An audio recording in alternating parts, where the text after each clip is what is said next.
Direto da redação, você ouve agora o podcast Outra Visão. Apresentação, Paulo Cunha.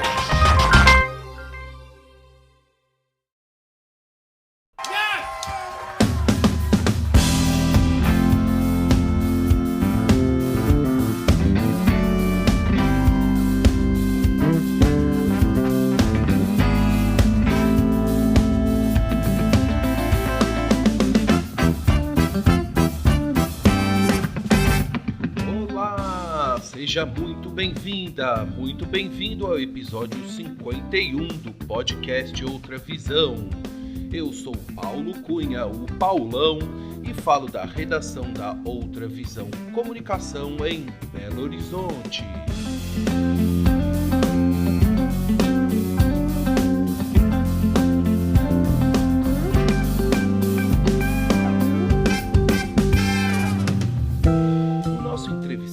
É plastimodelista profissional. Há 30 anos ele monta com maestria kits de plastimodelismo, sobretudo de aviação comercial e militar.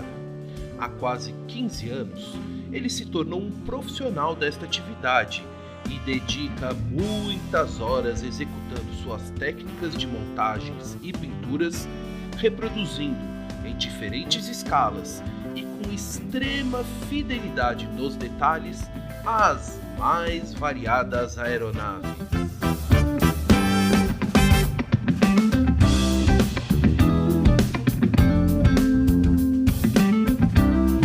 Durante a nossa conversa, ele revelou como é o seu processo de trabalho, contou quais são as ferramentas, equipamentos e materiais que utiliza em seu estúdio, falou sobre as etapas mais demoradas das montagens dos kits e adiantou sobre o seu projeto de lançar um canal no YouTube para oferecer cursos de plastimodelismo.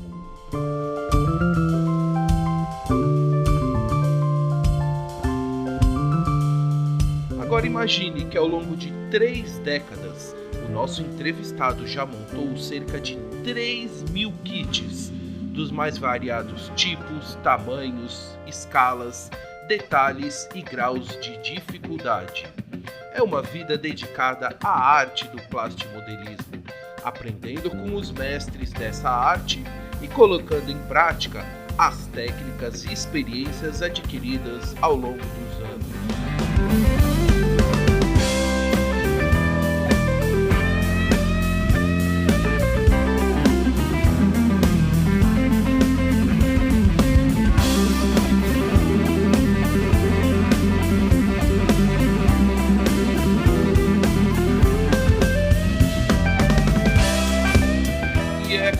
Muita alegria que recebemos neste episódio do podcast Outra Visão, Osni Vieira Júnior. O Osni, um dos mais talentosos profissionais do plastimodelismo do Brasil, que eu sei, tem muito a nos ensinar e várias histórias para contar.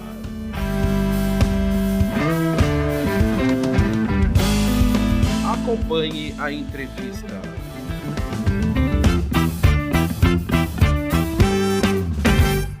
Alô, Osni Vieira Júnior. Tudo bem com você, Osni? Tudo bem, Paulo. Como é que vai você aí, o pessoal?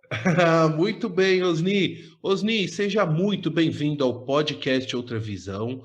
Muito obrigado por aceitar o convite e por prestigiar este podcast. É com muita alegria que eu te recebo para a gente bater um papo bem descontraído sobre plastimodelismo, aviação e etc.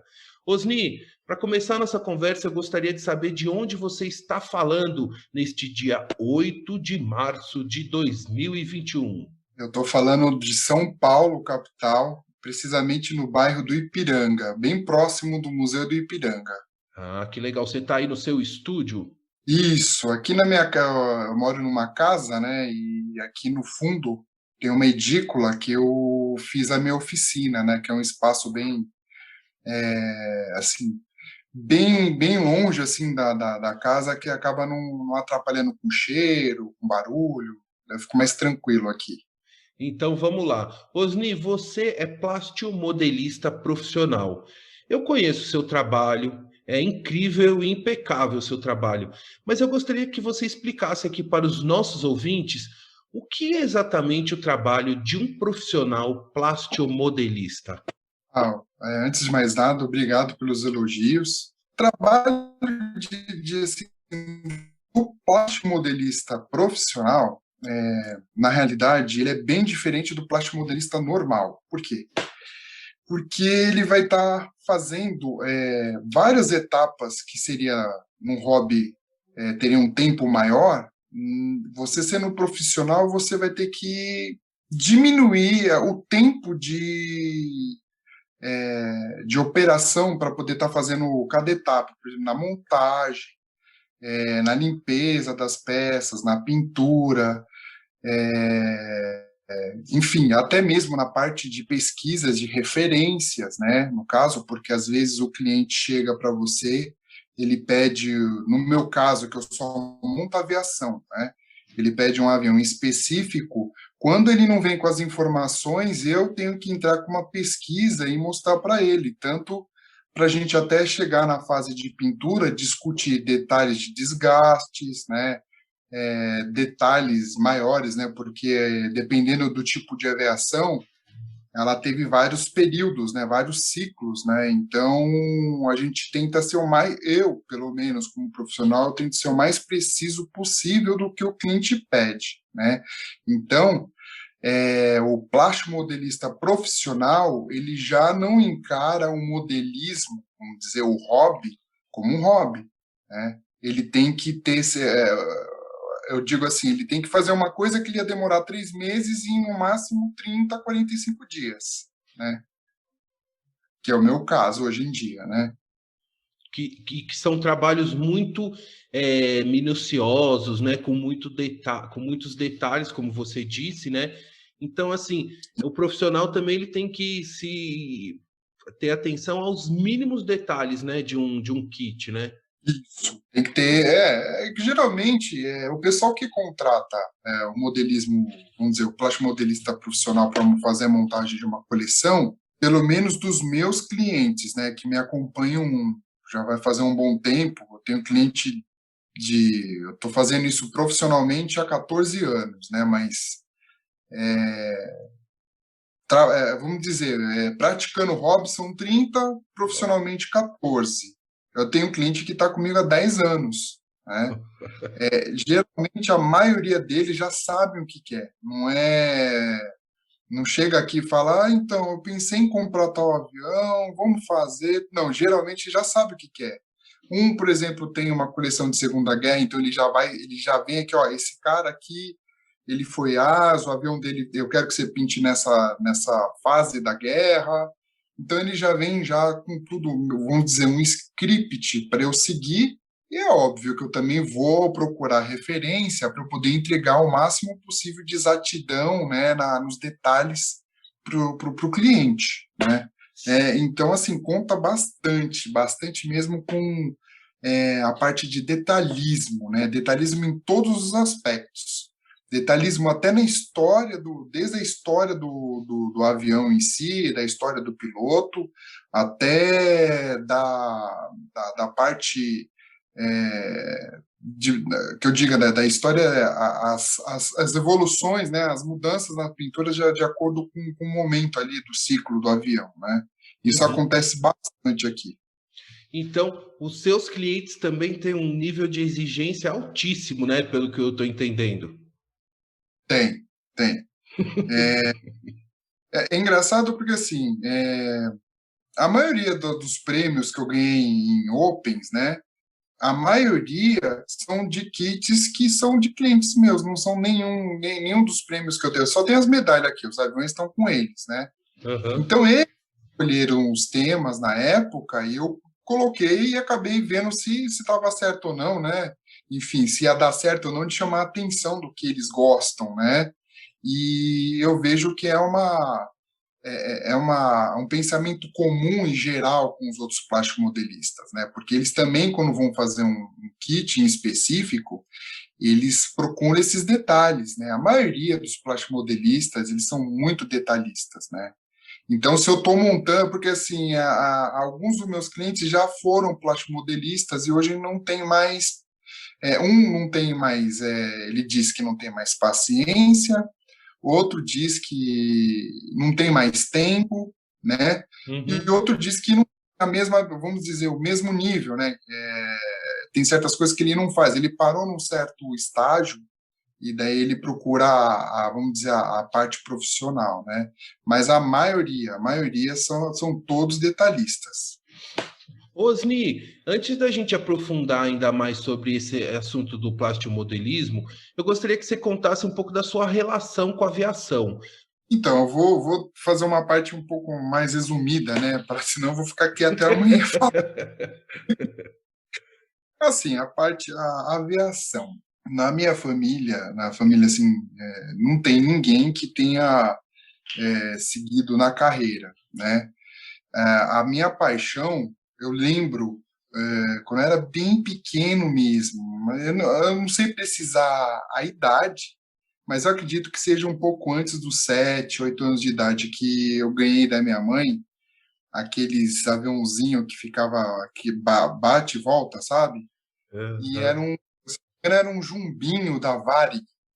Nossa, aquele era o meu brinquedo preferido, né? Até que um dia, quando eu completei 9 anos de idade, o meu pai ele me levou numa casa chamada Casa Aerobras, uma loja, desculpa, não é uma loja lá na Major Sertório chamado Casa Aerobras. Ali, pronto. Quando eu entrei, ali foi a minha, vamos dizer, meu primeiro contato com o plastimodelismo, né? Uhum. Ali tive espasmos, né? Fiquei petrificado, entrei naquela loja, né? E eu lembro que ele comprou meu primeiro kit, né? Que eu montei junto com ele. E a partir dali que eu comecei a pedir mais, né? Para ter contato com a aviação. Ao ponto Hum. do meu pai me levar para Campinas, me levar para Congonhas, né? Eu lembro que eu era muito pequeno, né? Então eu lembro a minha visão mais nítida de avião mesmo, que eu falei, nossa, esse eu gostaria de ser piloto dele. É do 747 da Lufthansa, que foi o primeiro que eu vi em Campinas, com aquele radome pretão, foi chamar o bicão preto, né? E esse não sai da minha memória. Tanto que, se Deus quiser, aí, depois que eu tiver uma pausa nas montagens por encomenda, eu pretendo fazer uma coleção de todos os jumbos da Lufthansa na escala para 144, né? Mas para minha coleção particular mesmo, né? E daí, depois disso, né? Daí eu fui crescendo, tal. Meu pai sempre me levou, né, no aeroporto, se bem que eu tinha, até hoje, né, eu tinha essas duas paixões, aviação e caminhão, né, Olha são só. duas que meu pai me levava no aeroporto de Congonhas, e antes de a gente ir para lá, tinha uma loja na Avenida Ibirapuera chamada Três Meninas, né, e lá Uhum. tinha uns caminhãozinhos de metal, se eu não me engano a marca era Arpra, alguma coisa assim, e tinha réplicas de Scania, Volvo, Mercedes. E daí ele passava lá e sempre comprava um caminhãozinho para mim, e daí de lá a gente ia para o aeroporto ver os aviões. Então eu fazia duas coisas que eu gostava no semana, né? E daí fui crescendo, né? Até que eu, vamos dizer que quando eu estava no ginásio, né, na quinta série, eu cheguei a estudar 2 anos na escola marista, né, Nossa Senhora do Glória. E lá eu conheci um grande amigo meu, que nossa, praticamente um irmão para mim, que tinha os mesmos gostos, né? Pela aviação, pelas coisas os mesmos gostos em comum, né? Aham, aham. A partir daí que o negócio de aviação começou a ficar mais sério, porque o pai dele também comprava kit, plástico modelos para ele na Aerobras, também levava ele no aeroporto. Daí começou a eu fazer parte dessas visitas, né? Daí o meu pai às vezes me levava ele junto, às vezes o pai dele levava a gente junto, enfim. E daí é, acabei ganhando, na realidade, vamos dizer, uma companhia pelo mesmo gosto, né? Que legal. E Daí qual que é o fomos nome crescendo. dele? Qual que é o nome dele? O nome dele é Reinaldo Garcia de Clevo. Ele é comandante hoje na Azul, né? Que legal. E, e com o tempo, né, nós íamos crescer, a gente foi crescendo, né? Foi, vamos dizer, chegando para, vamos dizer, para pré-adolescência, né? Ou até adolescência, foi que a gente acabou conhecendo eu, o Reinaldo e mais um outro amigo, né, que também já é um amigo de infância, o Rodrigo Silveira Lopes, que faz parte dessa, vamos dizer, dessa fase que a gente entrou, que foi quando a gente conheceu a AETA, né, que era a Associação de Escuta do Tráfego Aéreo, né. E daí, como a gente conhece, daí pronto, foi um divisor de águas, né? Porque a gente começou a ter acesso a muitas coisas que a gente só, enfim, só viu no aeroporto, não tinha muito acesso à informação que a gente chegou a ter na associação, que foi ter uma vivência, né, com escuta de tráfego aéreo, né, pessoal mais velho já na aviação junto com a gente, né, pessoas mais velhas falando da experiência que tinha propriamente dito da aviação, né, e daí foi um divisor de águas mesmo, né, porque deu até muito conhecimento, eu diria, para mim, para o Reinaldo, para o Rodrigo, assim, em relação à parte da aviação geral mesmo, né? Uhum. E para mim foi um divisor de água, porque daí eu comecei a gostar mais ainda do que eu já gostava, né? Então, assim, e continuei no plástico modelismo. Foi sempre o plástico modelismo, sempre ele seguiu em paralelo com isso, né? Eu nunca deixei de praticar ele. Desde que eu comecei nos 9 anos de idade, eu fui Nossa. até hoje. A única vez que eu cheguei a parar, eu fiquei 6 anos sem montar, Ó, foi na fase da minha vida que eu estava trabalhando demais, né? E eu falei, não tenho mais tempo para ficar montando kit. Acabei vendendo muita coisa minha na época, mas passaram-se 6 anos. Um belo dia eu falei, meu, não aguento, eu preciso montar um kit. Daí eu acabei voltando. olha só. Que legal, Osni, saber desse resumo, né, dessa sua relação com a aviação, né, e desse grupo Sim. de amigos que você acabou formando, né? Não, é que na realidade, amigo, assim, assim, amigo, não, eles até sabem que é meu trabalho, eles evitam, que nem, por exemplo, o Reinaldo, ele também é plástico modelista, então ele Aham. monta ele, mas assim, a gente tem mais uma troca de experiência, né, ele fala, me mostra como é que faz isso, tal, etc, daí a gente tem essas trocas de figurinha, né, mas a maioria dos meus clientes é a parte, né, é tudo a E- parte. Entendi. Osni, você tem ideia de quantos kits você já montou até hoje, assim, ao longo da sua carreira de 30 anos, né, no plastimodelismo? Tem, assim, um número aproximado, pelo menos? Então, hoje, eu fiz essa conta outro dia, porque em 2012, no ano de 2012, eu já estava trabalhando com isso, eu cheguei a fazer uma conta, estava dando 1.500 kits montados. Uau! Daí eu fiz uma conta outro dia no sofá, mas foi uma conta assim aproximada, tá? Eu devo estar beirando uns 2.900, 3.000 kits no Nossa! dia de... Porque eu cheguei a montar, assim, hoje eu estou num ritmo que eu monto de 6 a 8 kits por mês. Então tá dando quase 90 por ano, né? Então, e eu sempre mantive essa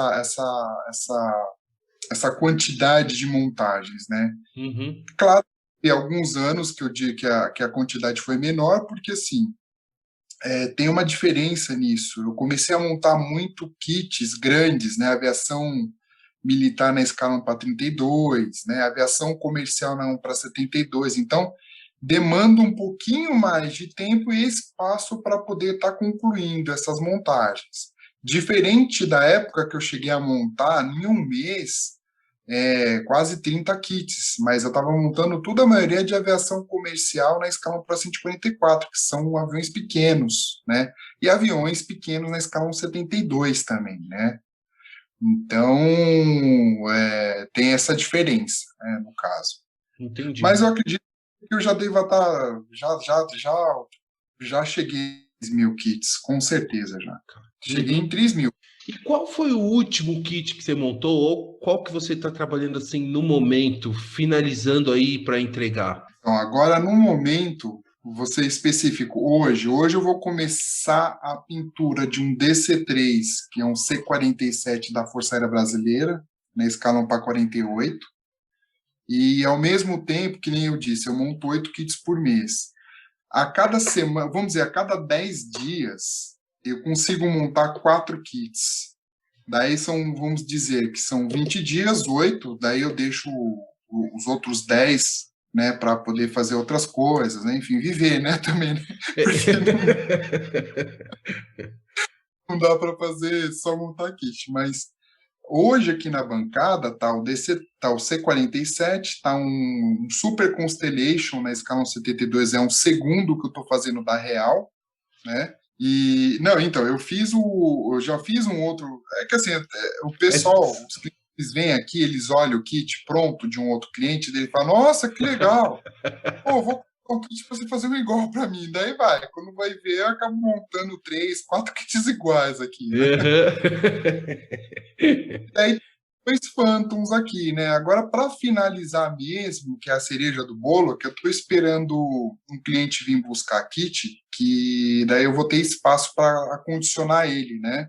Ah, 727-200 na escala 1 para 72, que eu estou fazendo ele da Vaspex, e um Ilyushin 76 também na escala 1 para 72, que é bem grande os dois kits, né? Eu só estou esperando esvaziar aqui a vitrine para finalizar eles, né? Porque um dos donos do 727, ele não é nem de São Paulo, né? Ele é do Acre. Então ele vem, assim, é tudo programado. Eu vou fazendo as montagens, daí ele fala: Osni, eu vou levar tanto, né? Da vez que eu for para aí, né? Então a aham. gente vai se programando, né? Nossa. E eu falei com ele que eu queria que esse kit, depois que eu terminasse o 727, ficasse um tempo aqui na vitrine para os outros clientes verem e eu conseguir fazer algumas fotos legais, porque é um kit que é muito difícil de achar no mercado para comprar, para montar, né? É um Hum, kit caro, né? E raro, né? E daí eu só estou aguardando isso. São os dois kits que eu vou dizer assim que tem uma certa expectativa com o pessoal que me acompanha de verem eles prontos, né? Esse 727 e o Ilyushin 76. O Ilyushin eu levei 2 anos para montar. É. e por que tanto tempo assim, nesse caso? É que nesse caso, esse kit é um kit russo, né? Da marca A Model, que ele é um kit que tem vários materiais, ele não é só o plástico, que é o poliestireno, né? Ele tem fibra de vidro, ele tem resina, e o que acontece, ele tem valconforme também, né? É tudo plástico, né? Só que o que acontece é que na fase, quando eu finalizei, vamos dizer, a fuselagem, que é de fibra, né? Ao momento que eu ia lixando para dar acabamento na pintura, iam aparecendo bolhas, né, na fuselagem do avião. E daí eu tinha que estourar aquelas bolhas e refazer aquela parte que teve a bolha, né? Então tinha que fazer nivelado, tudo tal. E isso me tomou muito tempo. E assim, eu tinha que manter o cronograma dos meus clientes, que eu chamo eles de mensalistas, né? Que todo mês eu entrego o kit. Então, não dá, eu não me dou de, não, vou parar tudo e vou fazer só isso para terminar. Não. Aí, até o cliente, que é um amigo meu, é um comandante também da Azul, ele entendeu, ele também é plástico modelista, ele falou: eu sabia que ia dar problema, vai no É russo, né? É russo, isso é russo mesmo. final mesmo, é russo o negócio, mas tá bonito, tá bonito. Assim que ele só falta eu terminar, instalar o trem de pouso dele, né? Instalar as antenas, né? Fazer aqueles pequenos acabamentos, né? Mas eu preciso de espaço para guardar ele, né? Senão eu não vou poder terminar ele e deixar de qualquer jeito, porque aí fica complicado aqui, né? Ô, Osnil, eu tenho uma curiosidade em saber como é que é esse processo. Mas como é que é? Você recebe o kit, o cliente leva o kit para você, e aí você, como é que funciona? Você consegue montar as partes, vários kits ao mesmo tempo, a pintura? Como é que funciona essa dinâmica assim da linha de produção, vamos dizer assim? Ah, então, vamos dizer que a minha linha de produção, eu analiso primeiramente assim, todos os clientes que eu tenho, eles já deixam já uma certa quantidade de kits aqui, tanto que na minha oficina aqui eu tenho umas prateleiras e cada prateleira tem uma quantidade dos kits dos clientes, né? Eles já chegam aqui já com uma quantidade, ó, quero montar isso, isso e isso, tudo na sequência, às vezes faz 2 por mês, outro faz um só, mas todos já estão já aqui, já programado, vamos dizer, eu tenho programação para o ano inteiro, né? Chega no começo do ano, eu tenho kit para montar os 12 meses, né? Caramba, olha só. Então, o que acontece? Quando eu vou fazer o início das montagens, né, para fazer as entregas que são mensais, eu vou analisar, por exemplo, que nem nesse caso agora, eu separo, né, por exemplo, numas caixinhas, peça de cada avião, né? Daí primeiro eu vou vendo assim, um exemplo, que nem tem do C-47, tem do Super Constellation. O trem de pouso que cor é o trem de pouso? É alumínio. Tá, então beleza. Então eu já vou organizar para na hora que for fazer a pintura, eu for pintar tudo que for alumínio, entendeu? E fazer aquela linha de produção, né? Daí aqui na bancada tem dois F4 Phantom, os trem de pouso são brancos, então já separo o que vai ser pintado de branco numa outra, vamos dizer, caixinha, né? É umas bandejinhas que eu faço para ter como organização aqui, né? Uhum. Daí eu começo sempre, eu começo primeiramente com o estudo do manual, né? Se bem que tem kits aqui que eu já montei que eu nem olho mais o manual, né? Mas geralmente é estudar muito bem o manual, porque às vezes tem etapas que não é necessária a serem feitas. Que eu digo não é necessária a ser feita, no caso de, por exemplo, um avião militar, ele tem um motor, né, para montar.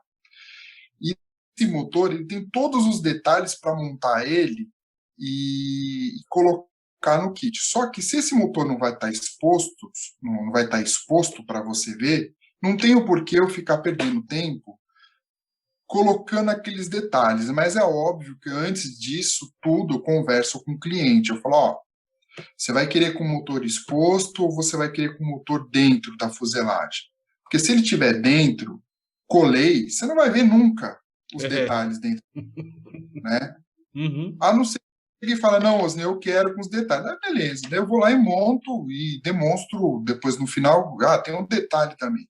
Todos os restos de peças eu devolvo aos clientes, porque geralmente tem kits que vêm com adicionais, opcionais, e eu acabo devolvendo isso, né, para ficar uma coisa assim clara, né, no caso, né. E daí nessa questão do motor é isso. Depois que eu analisei e o cliente ele dando ok, não, beleza, não precisa fazer esse detalhe, daí isso já me toma, já me dá mais tempo para eu poder executar outras coisas ao mesmo tempo, né, na montagem do outro avião que vai estar na bancada.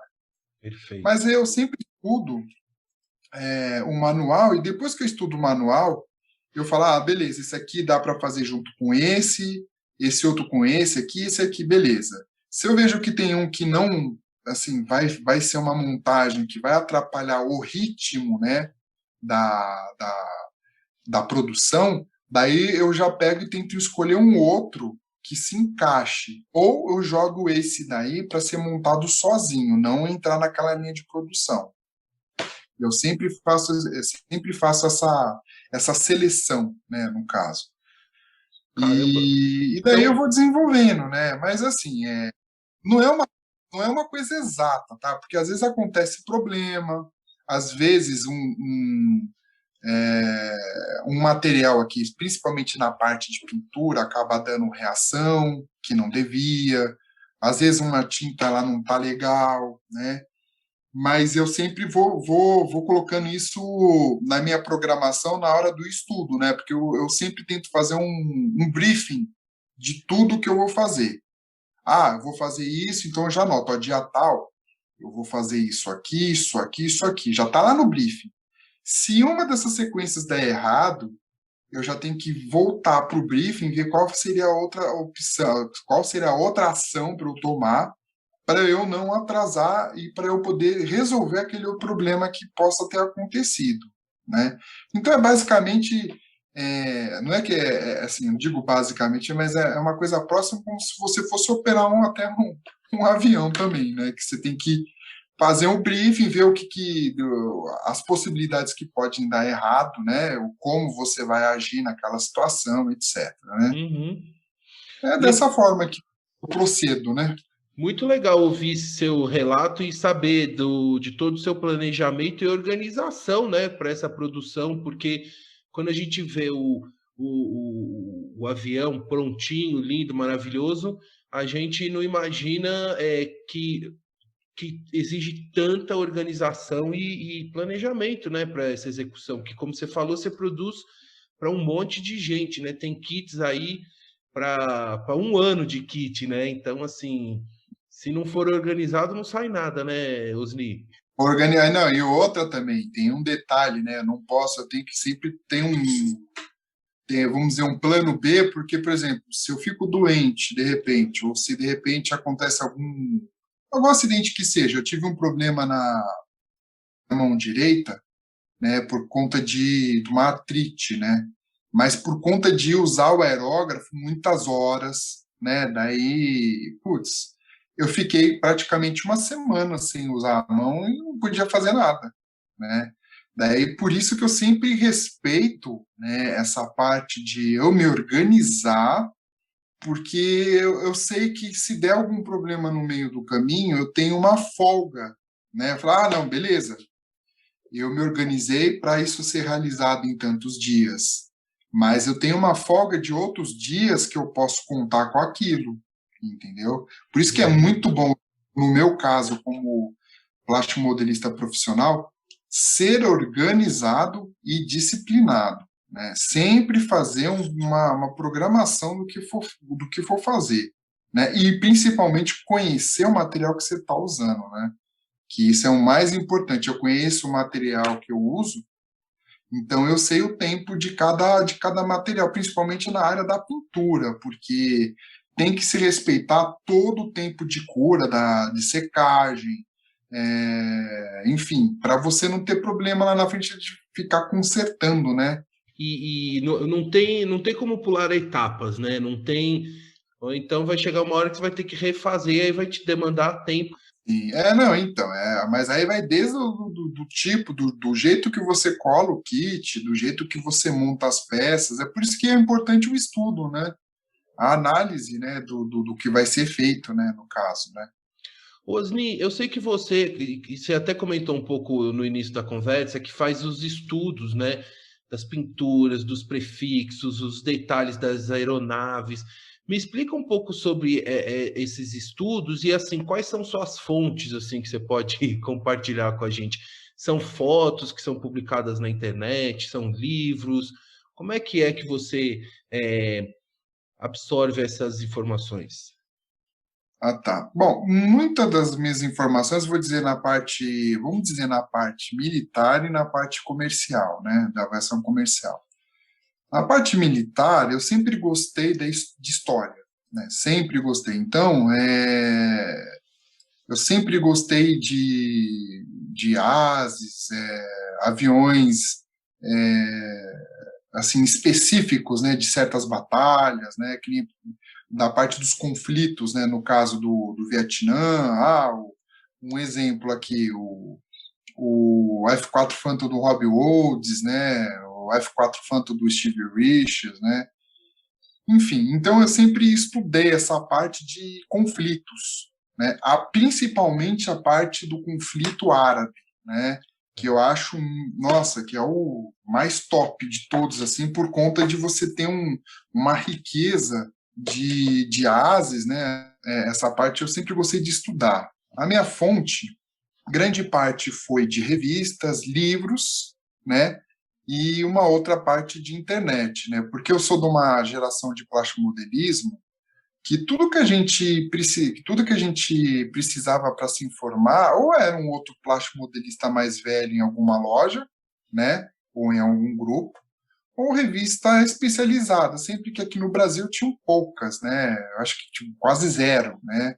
Como até hoje, né? Quase zero, né? O número de revista especializada em plastimodelismo. Eu só iria citar uma que seria do Mário Cerelli, né? Que eu conheço apenas 2 números, né? Mas eu estou vendo que ele acabou publicando livros, né? Sobre, se eu não me engano, uma montagem de um P-51.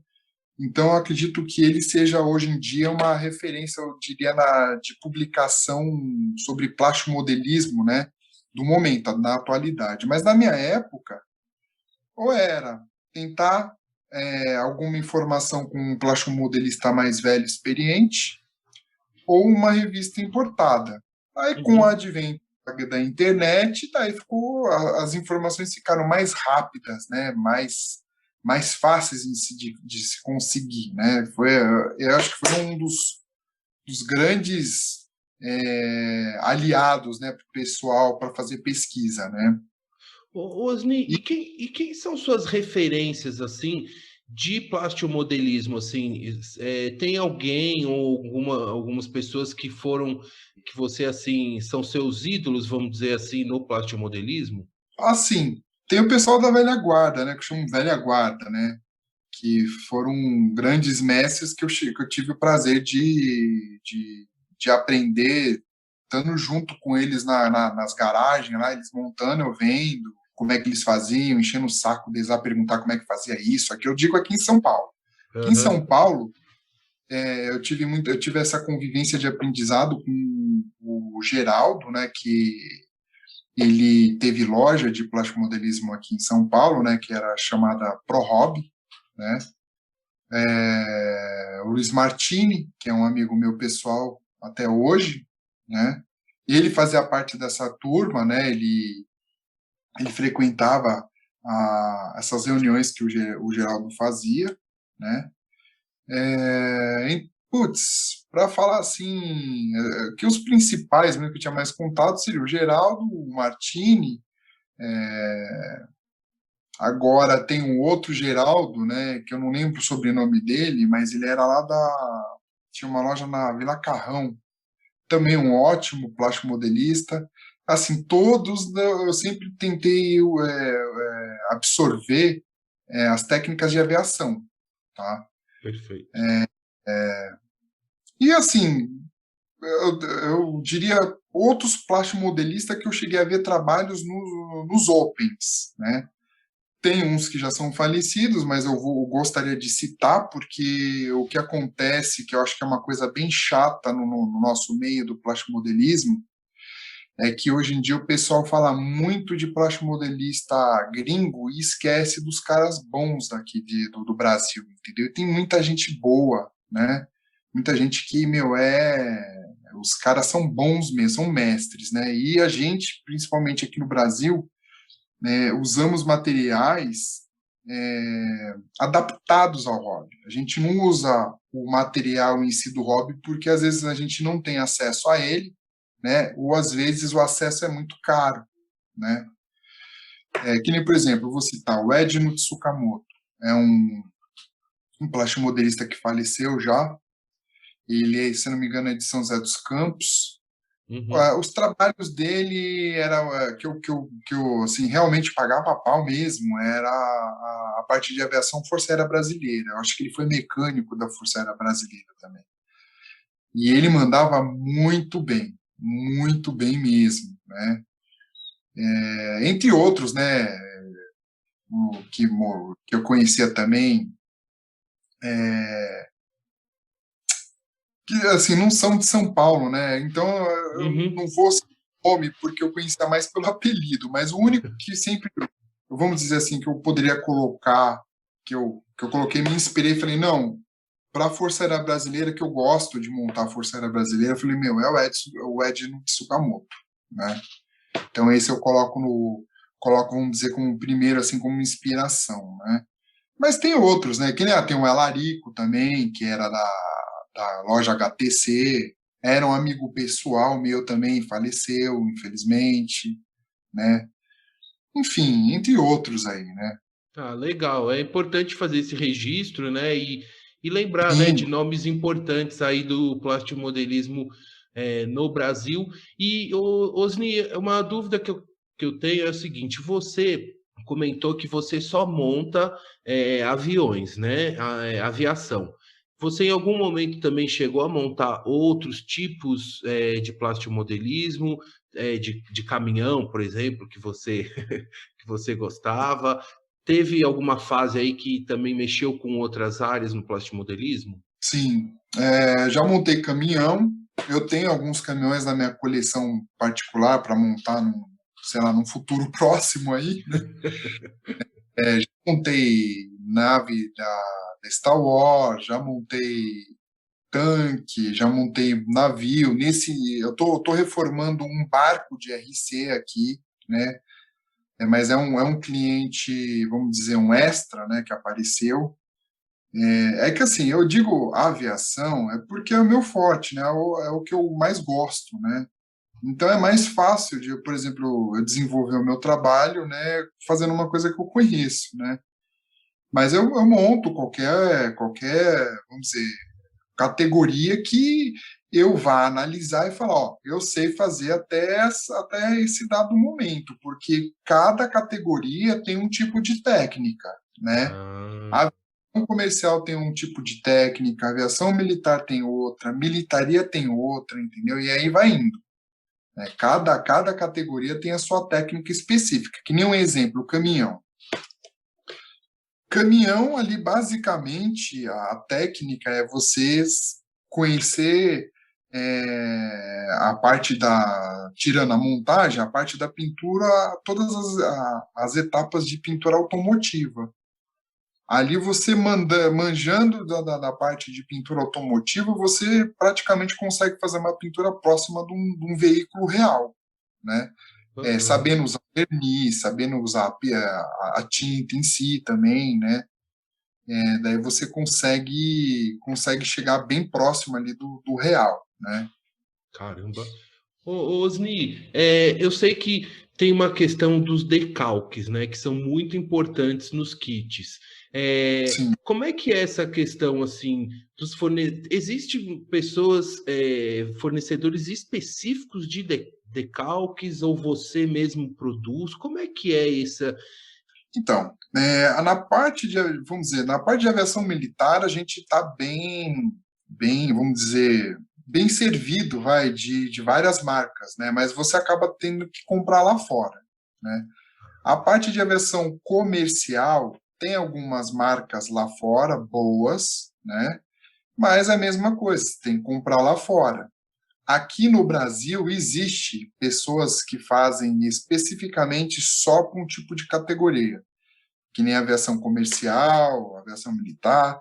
Na aviação comercial, eu já trabalho, já vai fazer alguns anos, com a CCS Decalques, que é do meu amigo Christian, um amigo pessoal, Christian. Ele é de Curitiba, né?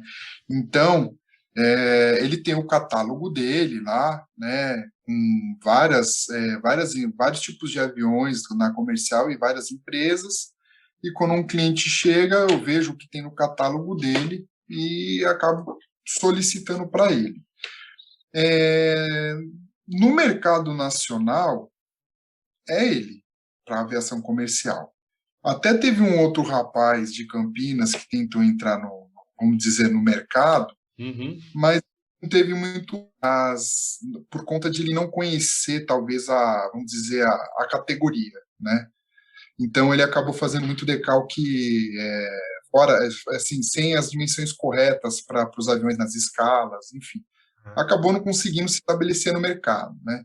Então, hoje em dia, no Brasil, eu acredito que seja só o Christian, tá? Caramba. Só ele, digo, para aviação comercial, tá? Uhum. Teve outras épocas, né, que teve um decalque chamado Brasil Decalques, que depois se mudou para Gil Decalques, mas esse cara aí, infelizmente, ele deu chapéu em muito plastimodelista no Nossa. Brasil e no mundo, né? Porque ele deu muito golpe, mas ele assim, ele tinha muitos decalques bons, ele tinha um decalques para você fazer praticamente quase todos os aviões da Varig, fazer quase todos os aviões da Tanda, enfim, de todas as companhias aéreas que você imaginar, ele tinha. Mas, infelizmente, não era uma pessoa, vamos dizer, correta, né? Ele não entregava. Ele tinha, mas ele não entregava. Eu cheguei a ter um prejuízo com ele de 10 decalques, mas no começo, quando eu comprei as primeiras vezes, ele entregou.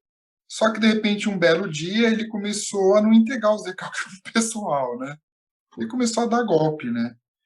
Mas, assim, a parte de decalque, a gente tem assim, opção, né? No caso. Hoje em dia, com a tecnologia, né? Hoje você consegue fazer isso até em casa, se você souber desenhar no computador. Eu tenho muitos Ah, colegas e amigos plastic-modelistas que eles fabricam seu próprio decalque, né? Então, basta você, por exemplo, saber que eu não sei desenhar no computador, ainda não. Eu tô querendo, assim, eu tô aprendendo aos poucos, mas o meu tempo é muito restrito para as montagens. Então, ou eu uhum. faço uma outra, né? Daí, no caso, se eu fosse desenhar os decalques, né, e fazer os meus próprios decalques, seria só para atender os meus clientes, não para ser comercializado no Brasil e para os outros plástico modelistas. Osni, tem uma pergunta aqui enviada pelo Mário Penteado, que é um amigo seu, amigo meu, que adora kits e vira e mexe está aí na sua oficina. E ele fez uma pergunta que é o seguinte: ele quer saber qual é o momento mais crítico ou difícil durante o processo de montagem de um kit. Então, não diria o processo mais difícil, né? Eu diria o processo mais cansativo, é a parte da funelaria. A parte da funelaria é aquela parte que a gente vai eliminar as junções.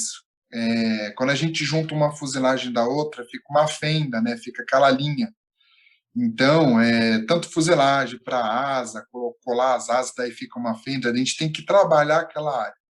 Aquela área é vamos dizer, essa fase é uma fase assim que chega a ser um pouco não, é bem cansativa, porque ela demanda muito tempo, né?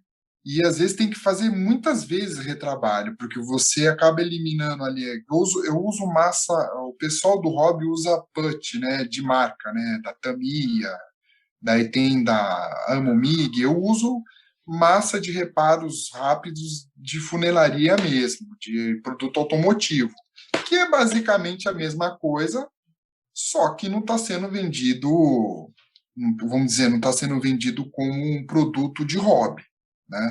Perfeito. E daí essa parte aqui é a parte, vamos dizer, a mais cansativa, porque já teve vezes de eu ficar 2 dias na funelaria, às vezes, que nem eu disse agora, dos 4 aviões. Daí ficar 2 dias, sabe o que é ficar o dia inteiro? Você lixa todos os kits, depois você limpa, daí você passa um primer para ver se tá perfeito, daí não tá perfeito, passa mais massa, lixa de novo, daí tem todo um processo de esperar a massa secar, esperar o primer secar. Então essa parte é a mais cansativa de todas as etapas. Agora o resto é tudo um passeio para mim, né? Só essa parte que é cansativa. Ah, que legal. Então, assim, tem que ter paciência, né, Osni? Paciência, planejamento e organização são as palavras-chave, assim, da montagem. Sim, sim, tem que ter muita paciência. E agora você falando do Mário, o Mário, ele vamos dizer, meu amigo, é o meu cliente mais antigo, sabia? Não, não sabia, não. Ele já tá beirando aí, ele já tá quase junto com esses 14 anos aí, viu? É, o Mário gosta. E o Mário, inclusive, que me apresentou a você e eu tenho uns kits dele aqui, que eu não sei mais se é dele, se é seu, mas eu tenho uns aqui no escritório aqui que ele também doa para mim alguns aqui. Porque ele vai enchendo lá o armário dele, lá não cabe mais nada, aí a mulher dele manda ele dando para Manda mim de presente. provar, né? Que aí ele vai encomendando com você. Osni, eu queria saber o seguinte, e compartilhar aqui com os nossos ouvintes. Um ouvinte, Eu, por exemplo, já tive em várias situações de viajando e ver kits para vender, kits maravilhosos, tudo, mas eu nunca montei, e a pouca prática que eu tive não foi bem sucedida. Então, quer dizer, a gente pode compartilhar aqui com os nossos ouvintes que eles podem comprar o kit e contrata o seu serviço e deixa com você o kit para em algum momento ele entrar na linha de produção. É mais ou menos assim que funciona? Sim, então, hoje eu trabalho da seguinte forma: eu acabo pegando extra, né? Seriam essas pessoas. Todo dia tem gente pedindo orçamento, mas é claro que eu dou prioridade para os meus clientes que estão todos os anos, até o ano inteiro já programado, tá? Então, o que acontece? Eu monto, vamos dizer, o que eu disse, eu monto os 8 kits por mês, naqueles 20 dias, correto? Aqueles 10 dias que eu vou viver, pode entrar um extra no meio do caminho, né? Só Entendi. que eu não vou fazer esse extra nos 30 dias, eu vou, tipo, dar um prazo de 3 meses no máximo, mas é sempre eu acabo entregando antes, né, desses 3 meses, que são os 90 dias. Então, eu deixo sempre um espaço para isso acontecer, para um extra. Tanto que eu estou com 2 extras aqui, que eu vou entregar em abril e eu peguei em janeiro. Né? Eles foram através do Instagram, foram acompanhando o meu trabalho, e eles pediram orçamento, aceitaram o meu orçamento, e daí eu falei, ó, eu vou executar o trabalho, mas como eu tenho meus clientes habitué mensalistas, né, que já está programado o ano inteiro, que é diferente uma pessoa que chega com 12 kits e uma pessoa que chega com um, né? Uhum, Eu uhum.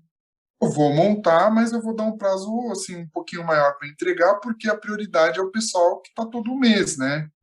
Que é A não tipo, ser que a pessoa para mim falar, Osnei, eu tenho uma coleção, posso entrar para ser mais um? Pode, daí a gente vai sentar, analisar, e eu vou ver o melhor momento que ele vai entrar como o próximo mensalista, né?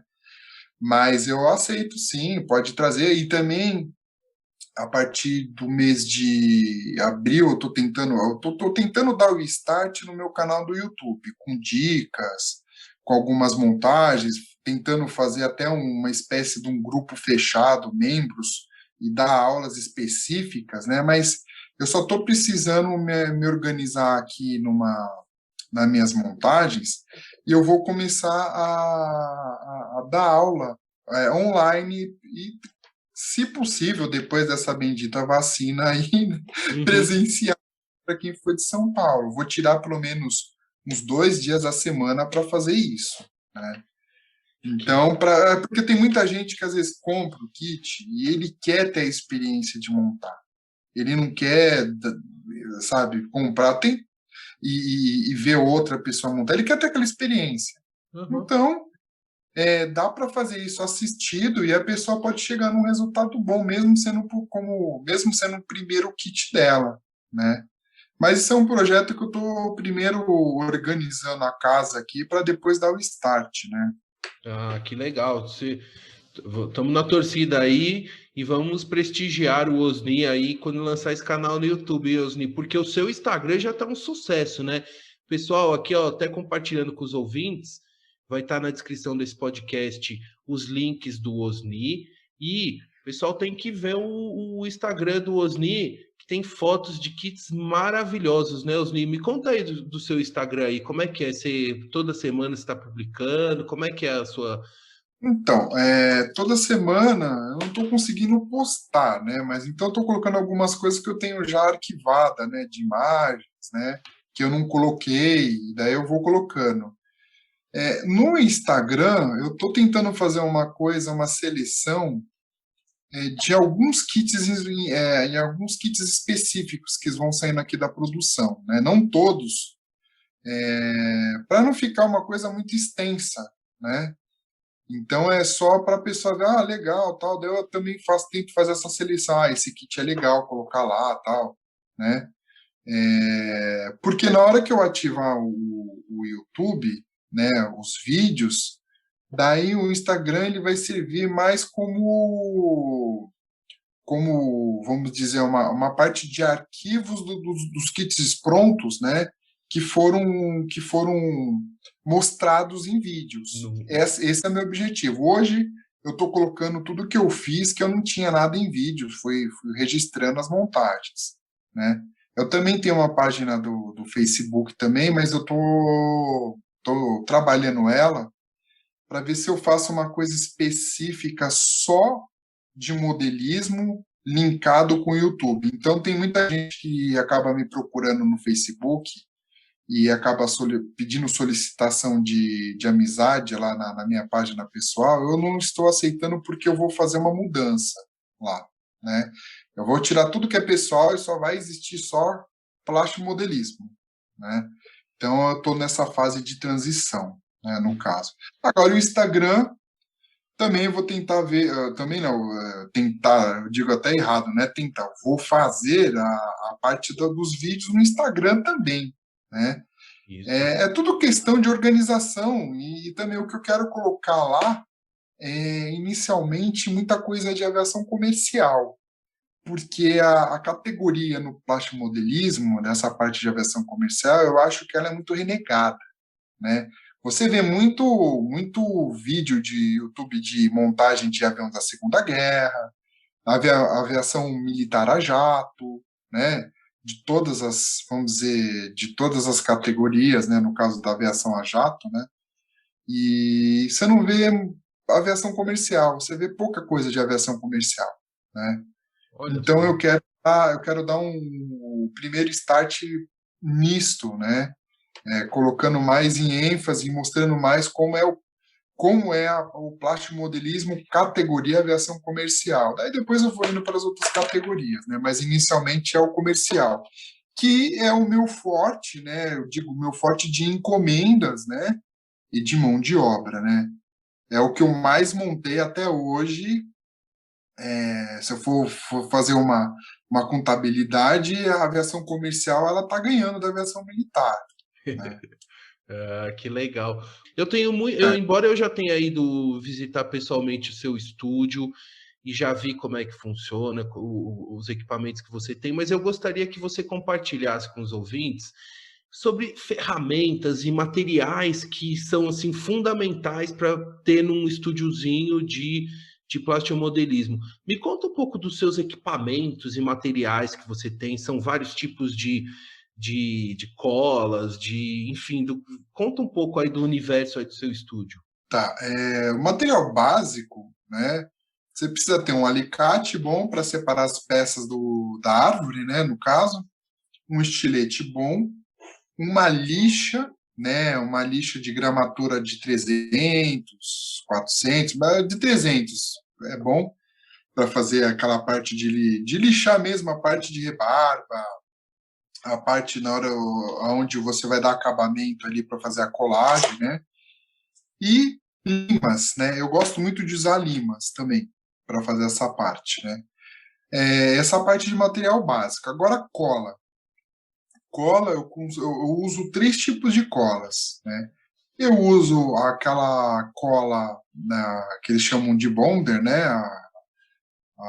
É conhecida como Super Bonder, mas eu uso de uma outra marca aqui, né? Ela tem um nome específico aqui, né? Essa cola, né? Que eles chamam de cola instantânea, né? Eu uso também uma cola líquida, que eu uso da marca Tamiya, que é uma extra tinha uma cola que ela funde o plástico, né? Uma cola de capilaridade. E eu uso uma cola com, assim, ela é mais viscosa, também da Tamiya, ela é um pouquinho mais grossa, né? Para poder fazer colagem, por exemplo, aquelas colagens que a gente não pode colar rápido a peça, a gente tem que trabalhar ainda a peça, então ela demora um pouco para colar, né? Então são os três tipos de cola que eu uso, né? A parte de... e fita para mascaramento, né? Geralmente eu uso fita da Tamiya para alguns tipos de mascaramento. E hoje em dia eu uso muito fita automotiva de mascaramento, essas fitas que eles usam para mascarar, né, para Uhum. fazer detalhe. Mas ela tem um número específico para comprar na loja de produtos automotivos, porque tem que ser uma fita que não tenha muita cola. Ela é basicamente para fazer detalhes em pintura, né? É só chegar na loja de automotivo e falar, eu quero uma cola que tenha, desculpa, eu quero uma fita que tenha menos cola. O rapaz ele vai saber qual que é, né? Então, Daí eu tenho os aerógrafos, né? Eu uso um aerógrafo para poder aplicar o primer, que daí ele já tem um bico de saída maior, né? De 4 milímetros, né? O bico dele. Tenho um aerógrafo para fazer pintura geral e um aerógrafo para fazer pintura de detalhes pequenos, né? Traços muito finos, né? Então tenho 3 tipos de aerógrafos. Eu uso um compressor de motor de geladeira, né? Que eu fiz uns anos atrás, muito tempo atrás, né? E eu também tenho um segundo compressor de upgrade, né? Para caso dê algum problema, eu tenho, como eu trabalho com isso, eu tenho que pensar, né, no plano B, né? Então, basicamente, esses são os materiais básicos, né? Daí fora que tem outros, né, que me auxilia aqui no trabalho, né? uhum. Máscara líquida, vários tipos de pincéis, enfim, E, outros tipos de produtos também, né? e quando você mede com essas colas e pinturas, tem que usar algum equipamento de proteção individual, assim, Osni? Máscara, alguma coisa ou não? Como é que funciona? Na, na hora, na fase de colagem, não. Na hora que você está colando com essas colas, principalmente que a maioria é de hobby, não. Agora, na parte de pintura, é sempre bom você ter um local bem arejado. Eu tenho um local arejado, eu tenho uma cabine de pintura, eu uso o ventilador aqui também, e eu tenho também uma máscara, tá? Uma máscara para poder. é, eu uso ela mais para poder aplicar o primer, né? Que é a parte que acaba fazendo muita vamos dizer, poeira, né? Uhum. Prendendo muito material no ar. E quando eu vou aplicar verniz também, eu uso máscara. Agora, em pintura normal, eu não uso muito, não. Depende do tipo da pintura. Que nem, por exemplo, quando for ter que pintar o C47 e o Super Constellation, a parte branca, aí eu uso máscara porque ela acaba suspendendo muito material por ar, né? Por conta da quantidade excessiva, né? E eu acabo fazendo algumas técnicas na aerografia que para poder fazer o preenchimento melhor de grandes áreas. Então isso acaba acontecendo que acaba formando, não é aquela nuvem, né, que a gente fala aquela nuvem extensa, né, o quarto fica cheio de neblina, não é, mas aquilo quando eu estou aqui executando a pintura a 10 centímetros de distância do meu rosto, eu tenho que usar uma máscara, né, para não cheirar todo aquele material voltando, né. Exatamente. Ah, legal saber aí dos seus cuidados e técnicas. Osni, qual que é o paraíso dos plastimodelistas no Brasil? Tem alguma ou algumas lojas que são os paraísos, assim, que você entra e você fica maluco? Ou algum site internacional, algum site no exterior, ou alguma loja no exterior que você já tenha visitado, que você entrou e falou, meu, eu quero tudo que tem aqui.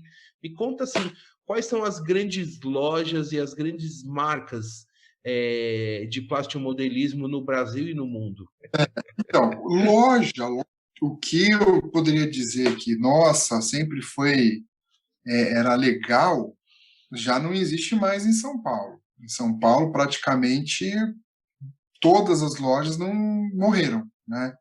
Antigamente existiam lojas que era sensacional, era os meus passeios de finais de semana. Mesmo que eu não fosse comprar kit, não tinha dinheiro para comprar kit, eu ia lá só para ver a vitrine e tal. Era a Original, a HTC, a, fora a HTC tinha a Model World também, que ficava na Rua Estela. Que eu até esqueci de citar também um outro plástico modelista também que eu sou fã, e ele tá vivo, tá? Ele não morreu. Ele só tá mais aqui no Brasil, é o Ricardo Matua, que ele era o dono da Model World, né? Daí tinha a loja dele, que era legal também.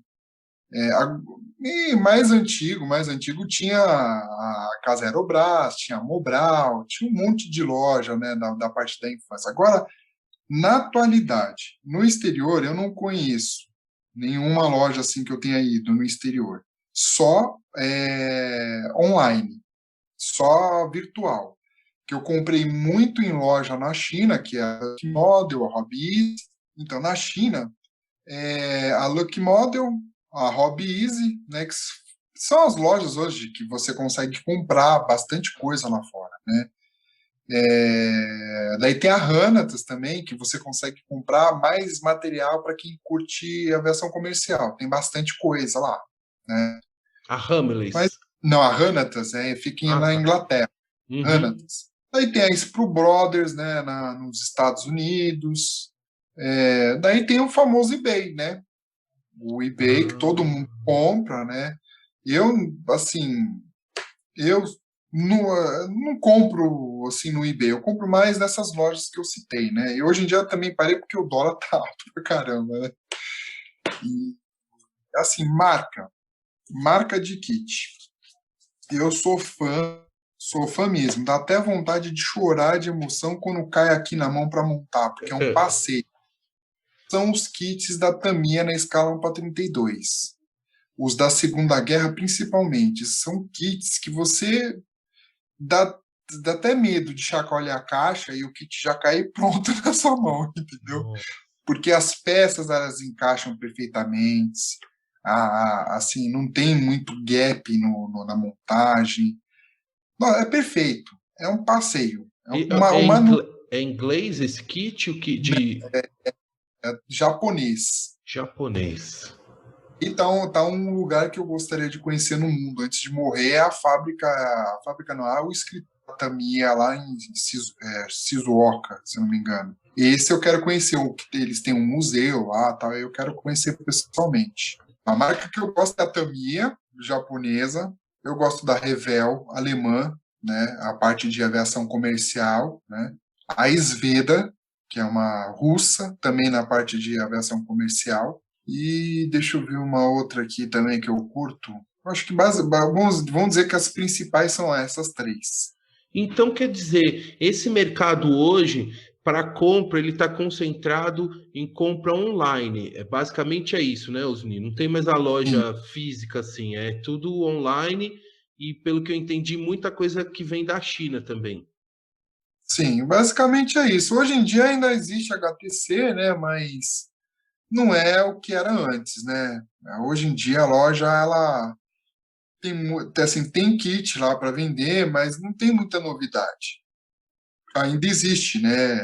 Se você quiser, o pessoal que vem para São Paulo quer fazer um passeio, quer ir numa loja de plástico modelismo, e existe HTC lá no bairro do Higienópolis, né? Mas não, assim, não tem muita novidade. E a maioria, por exemplo, dos equipamentos que você tem no seu estúdio, eles são também equipamentos importados ou tem muita coisa nacional? Como é que é? Tudo é importado quando a gente fala de plastimodelismo? Então, eu sou um plástico, vamos dizer, um plástico modelista tupiniquim, né?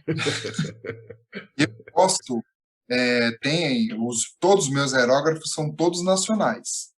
São de uma marca chamada GAT. É uma marca de aerógrafos muito, mas muito antiga, e os aerógrafos dão um pau até hoje, mesmo não sendo atualizados, né, vamos dizer, com o momento atual do plastimodelismo, eles ainda dão um pau nos aerógrafos estrangeiros, né, tanto nos japoneses, nos aerógrafos alemães. Eu uso só nacional. A única coisa, as únicas coisas que eu uso, que vamos dizer, de hobby, que não é nacional, é as colas, né? Algumas tintas, né, acrílica, que nem essas tintas da Amo Mig, né, que é a base de água, mas até as tintas automotivas são fabricadas aqui, as que eu uso. Então, aqui na minha oficina, a porcentagem de material estrangeiro de ferramenta é praticamente zero. Mas eu digo, essa parte de cola você consegue achar aqui, né? Mesmo sendo importada, consegue achar em Mercado Livre, o pessoal consegue trazer isso aí com preço, vamos dizer,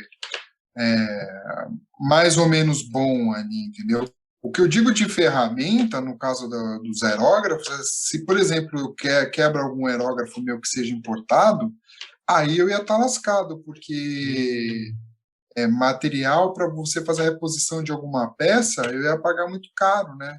E é diferente estar com um produto que é fabricado aqui, né, no Brasil, né? Sem dúvida. Osni, eu não posso finalizar sem deixar de te perguntar sobre a sua coleção de kits. O que que você tem aí na sua coleção própria?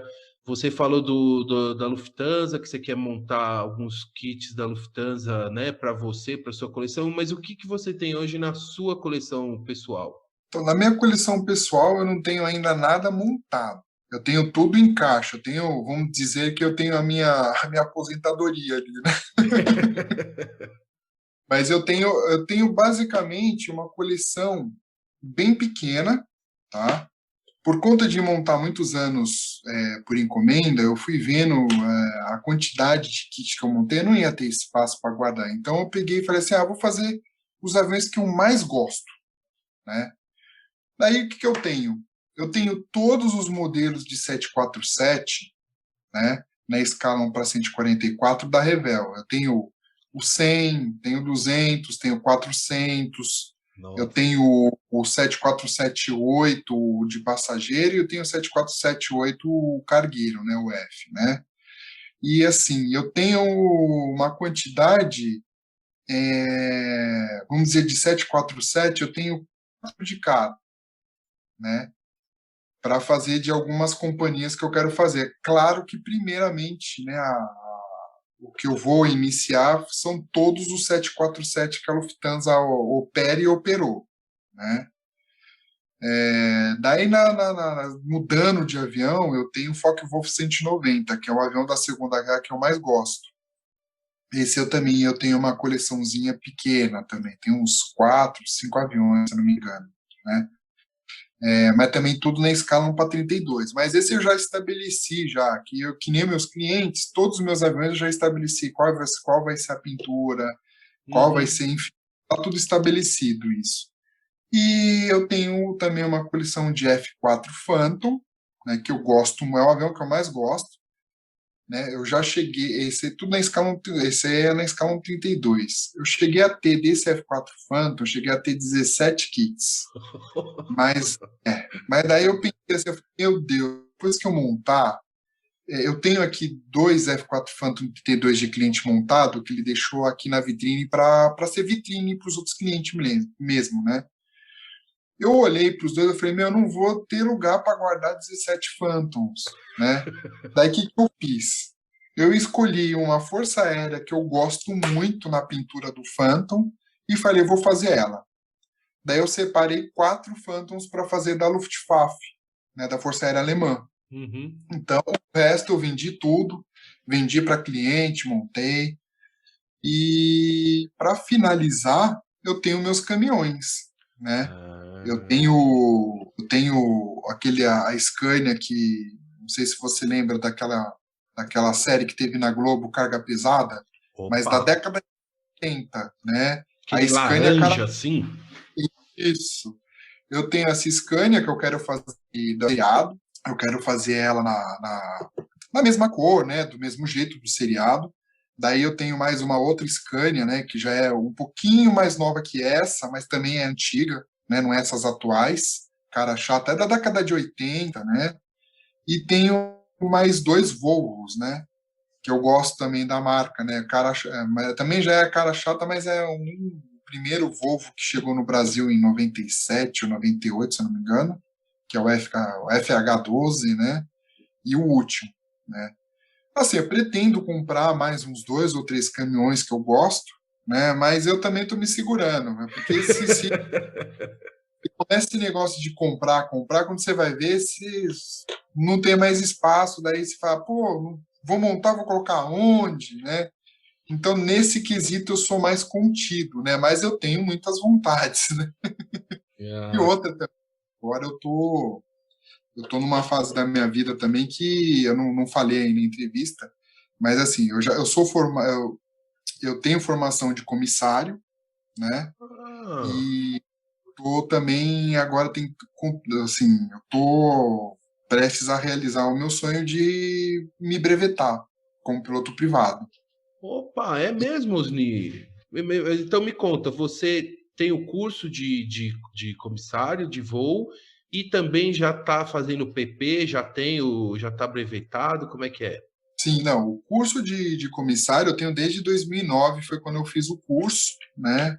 Na época eu tinha a pretensão de entrar na aviação mesmo e trabalhar, né?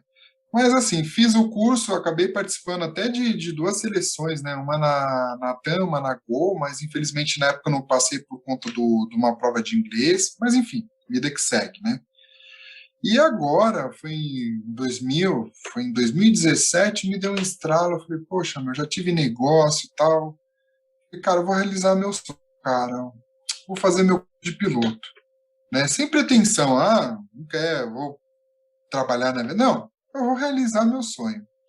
Aí fiz a parte teórica, né?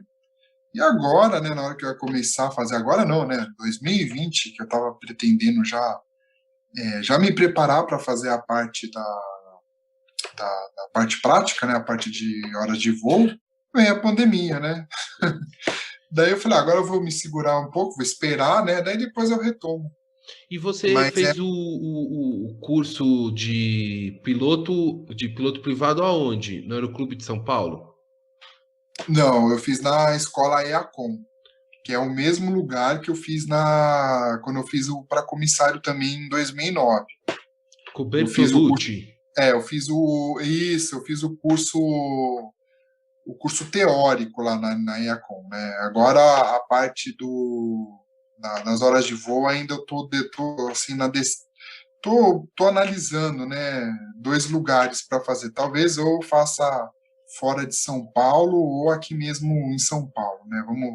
Vamos ver como é que vai ser o andar da carruagem, né? Ah, que legal, Osni. Então, quer dizer, futuramente eu vou te entrevistar novamente já com o seu brevet. Aí você vai contar um pouco dos seus voos aí pelo interior de São Paulo e tudo.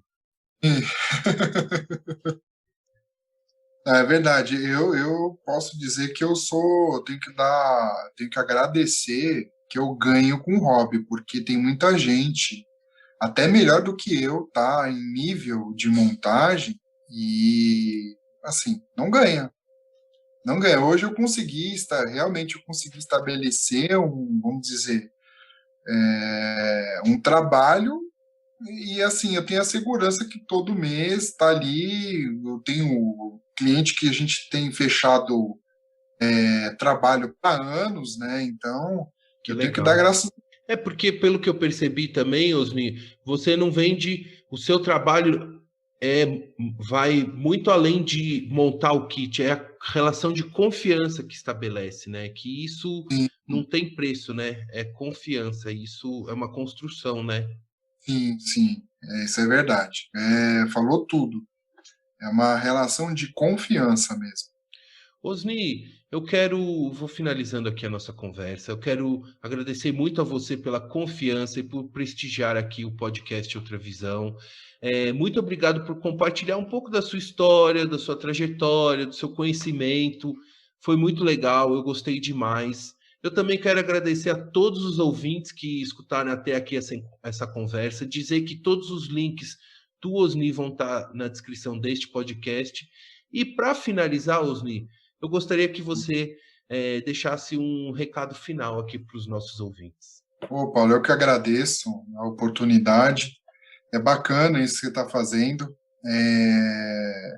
porque tá levando um pouquinho, né? Que tem muita gente às vezes pergunta, às vezes não sabe nem como é que funciona, principalmente no plástico modelismo, que hoje em dia o pessoal se fala, aviãozinho em miniatura, a primeira coisa que vem à cabeça é aqueles aviãozinhos die-cast, né? Mas o plástico modelismo é totalmente diferente. Você consegue chegar num nível de detalhe muito maior do que um die-cast, né? Então é legal isso, eu agradeço, viu, a oportunidade de estar até divulgando isso. E a mensagem que eu tenho para a galera aí que quiser entrar, que não tenha medo, né? Que eu não tenho habilidade, isso, aquilo. Não, vai, mete cara, vai lá, compra o que você tem vontade de ver montado e manda ver, né? Hoje em dia, no YouTube, aqui no Brasil tem bastante, se você der uma pesquisada, tem outros plastimodelistas que já estão inseridos no YouTube, eles estão dando dica, estão mostrando como é que faz, né? Estão apresentando o hobby, né, para o pessoal iniciar, né? Alguns deles já são meus amigos, né? Vamos dizer que grande parte, né? Alguns colegas, e, cara, e meter as caras, porque isso aqui é uma, assim, você não contratando o meu trabalho para montar a sua coleção, você entrando no plastimodelismo, você pode usar isso aqui como hobby para ter uma higienização da sua mente, sabe? Ou até mesmo para você conhecer coisas novas, porque você vai pesquisar.